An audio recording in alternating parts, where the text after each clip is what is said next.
Steve Jobs met Wozniak through a friend in high school, and they both worked together at the computer company, or technology company, Hewlett-Packard, or HP, for quite a bit of time. Their first project together was when Jobs was working at a company called Atari, and they created a video game called Breakout, which is an expansion from the previously popular video game Pong. Now, over time, Wozniak started seeing new computers rise up in the early age, and he wanted his own microcomputer, so he started the Apple I with Steve Jobs, and it led to the creation of the Apple company. In an attempt to construct computers for his friends, Jobs went to a computer hardware store named the Byte Shop to borrow some spare parts. With the spare parts, Jobs and Woz created about 100 Apple I's, which were extremely popular. After noticing the popularity of the Apple I, an investor, Mike Markkula, invested $92,000 into the Apple Computer Company. After the investment, Apple Computers Incorporated was founded by Ron Wayne, Steve Jobs, and Steve Wozniak. Shortly after Apple was incorporated, they sold the Apple II for $1,295. The Apple II turned out to be a huge success for Apple and was the backbone of the company for almost half a decade. Apple was a very small company at this time, and it only had 31 employees, but it was producing high-quality products. Shortly after Apple II, Apple began working on their newest project, Lisa, which was named after Steve Jobs' daughter.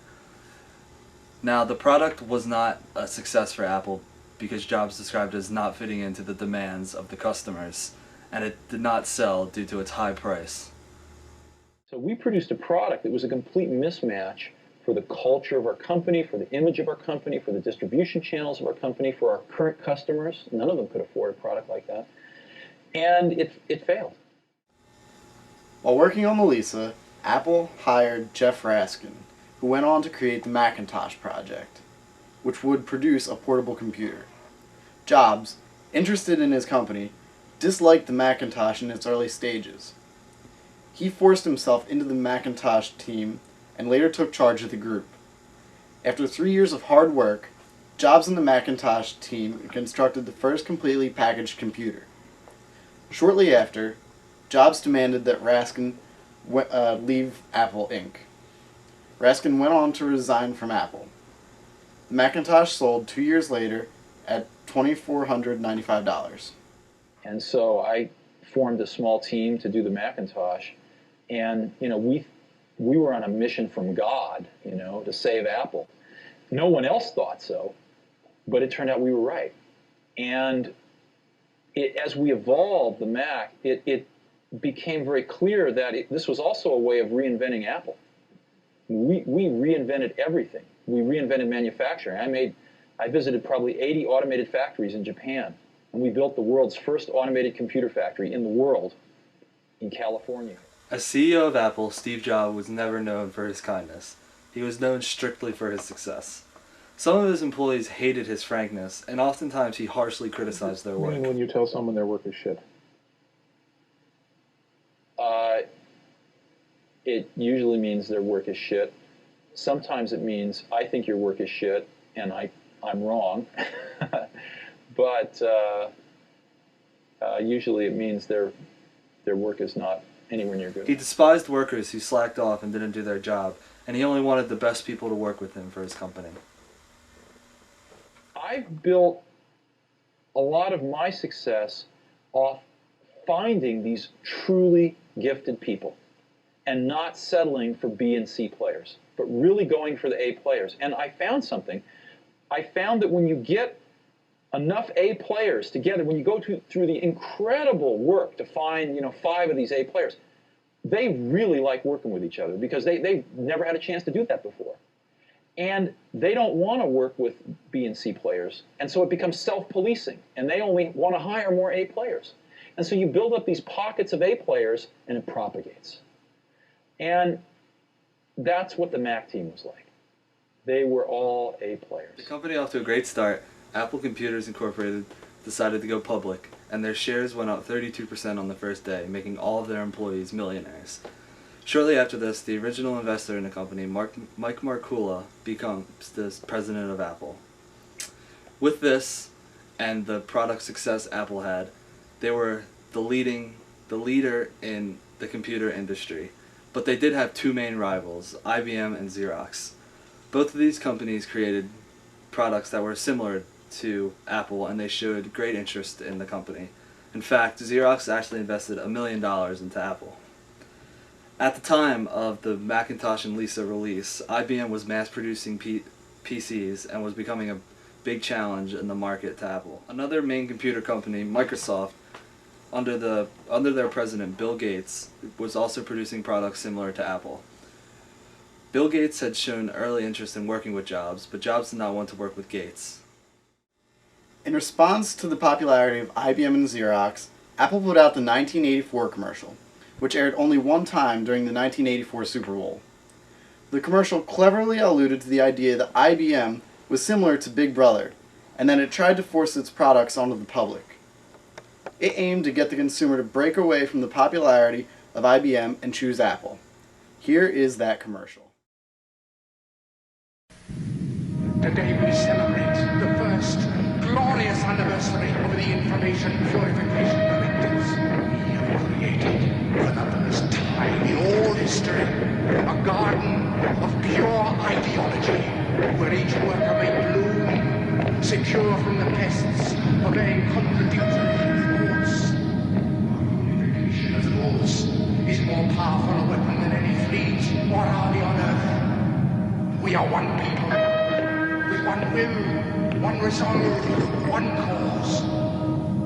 Our enemies shall talk themselves to death, and we will bury them with their own confusion. We shall prevail. On January 24th, Apple Computer will introduce Macintosh. And you'll see why 1984 won't be like 1984. A year before the 1984 commercial aired during the Super Bowl, Steve Jobs convinced then PepsiCo president John Sculley to join his company Apple as president and CEO. Although Jobs thought it was a good idea at first, the two of them never fully agreed on many things that went on in Apple, and it caused tension to rise in the company. 2 years after Sculley arrived in the company, Jobs tried to push Sculley out of the company. The attempt turned out to be a failure, and Sculley stripped Jobs of all of his duties in Apple. Jobs' office went on to be called Siberia because, well, nothing really happened there anymore. Jobs was almost depressed over what happened at Apple. Shortly after, he resigned from Apple because he didn't have very much things to do at Apple anymore, and went on with some of his Macintosh team members to create his new company called Next. Your departure from Apple. Oh, it was very painful. I'm not even sure I want to talk about it. What can I say? I hired the wrong guy. That was Sculley? Yeah. And he destroyed everything I'd spent 10 years working for. Starting with me, but that wasn't the saddest part. I would have gladly left Apple if Apple would have turned out like I'd wanted it to. Without Jobs, Apple Computers Incorporated stumbled. There was a major lack of leadership in the company, and the corporation suffered as a result. During this time, Apple failed to produce the types of products that made it a success in the first place. This lack of productivity resulted in a chance for IBM and Xerox to make up ground in the computer industry. Apple CEO John Sculley agreed to an alliance with IBM, and together they created the PowerPC, which was a processor for computers. With this processor, Apple released the first Power Mac. Over 10 years after Jobs departed from Apple, Apple bought Jobs back to the Apple company. Apple bought Jobs' company called Next for $430 million and planned to use his ideas to bring Apple back to its former self.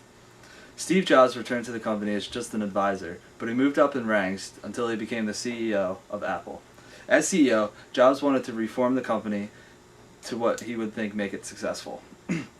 With Jobs back as the CEO of the company, Apple returned to its former self like Apple had wanted, and it yet again became a powerhouse in the computer industry. Over at Apple, that boat was sinking. The fruit company, which made computers for the masses, was in the midst of its worst year ever, taking a beating from none other than the Gates gang. After the release of Windows 95, the Mac, which turned profitable but which had failed to evolve for a decade while Steve Jobs was away, started losing market share at an alarming rate. By 1996, the company's newly appointed CEO, Gil Amelio, was looking for new software to replace the old and bloated Mac OS. After much thought, he eventually chose Steve's next step, believing that if anyone could turn it around, it would be Jobs. I think the original idea was that Apple would try to use Steve Jobs. And that was a naive idea that you think that you can be the one to take advantage of Steve Jobs. That's not how it works with Steve Jobs.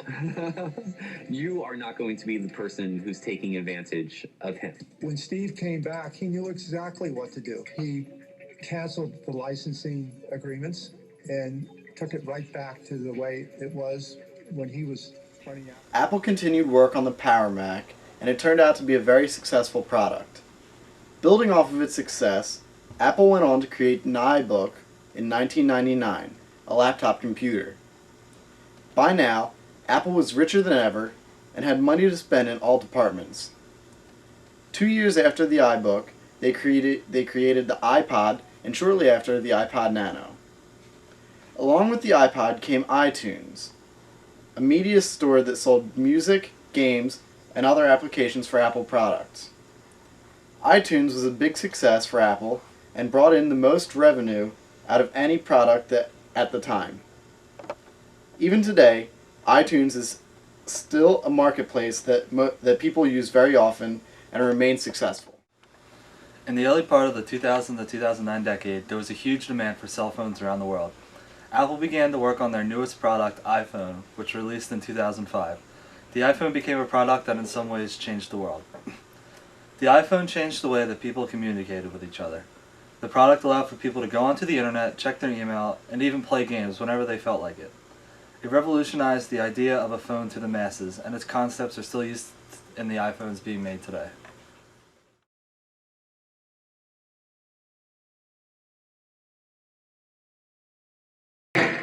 Today, Apple is going to reinvent the phone.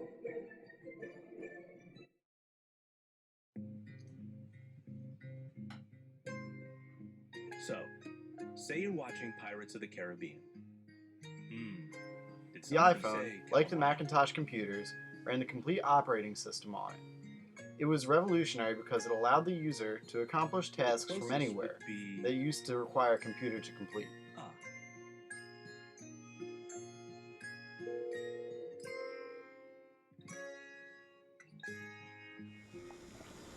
The next big thing at Apple, following the release of the initial iPhone, was the iPad. The iPad was released on April of 2010. Jobs wanted to create the tablet to find a device that fits somewhere between a laptop and a smartphone. Like the iPhone, it runs the complete operating system, as does iMac. The iPad excels in small, quick tasks and provides much of the same functionality as a desktop computer. Jobs mentioned that he believes one day the tablet will overtake the popularity of the desktop computer, one of the things he worked so hard to complete in the first place.